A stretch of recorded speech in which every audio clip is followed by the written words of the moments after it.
Ang natagpuan sa United Kingdom.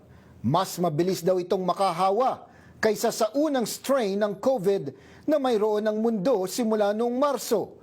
Inoobserbahan din ngayon kung mas nakamamatay ang bagong strain na ito ng coronavirus.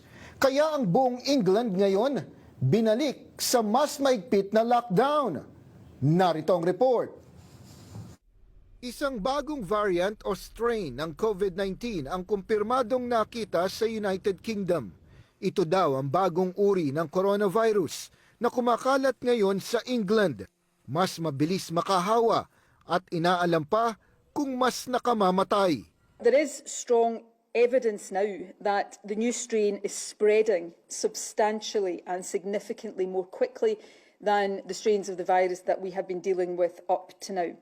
And that evidence suggests that it could be up to 70% more transmissible than previous strains of the virus. Kaya kanina agad na ibinalik ni Prime Minister Boris Johnson ang lockdown sa UK dahil sa panganib na dala ng bagong uri ng COVID. Given the early evidence we have on this new variant of the virus, the potential risk it poses, it is with a very heavy heart. I must tell you, we cannot continue with Christmas as planned. In England, those living in Tier 4 areas should not mix with anyone outside their own household at Christmas.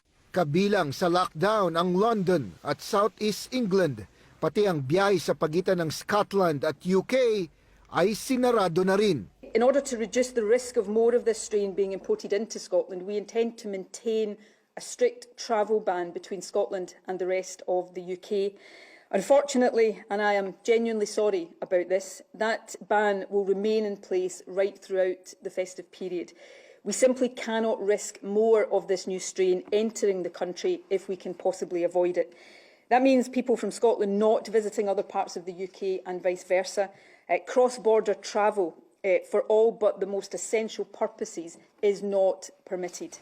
Ngayon lamang araw, 27,000 ang bagong COVID cases ng UK at mahigit 500 ang binawian ng buhay. Pero ayon sa isang eksperto, hindi dapat maalarma ang publiko sa lumalabas na bagong strain ng COVID-19. So I think the average member of the public on the street shouldn't worry too much about this. Okay, I don't think it's a major issue. I think it's interesting from a virologist point of view, looking at how the mutation changes over time, but it doesn't really affect clinical severity. It almost certainly doesn't affect the vaccine response and protection. Gayunpaman, patuloy na pinag-aaralan ng mga eksperto ang bagong strain ng coronavirus. Inalarma na rin ang World Health Organization tungkol dito.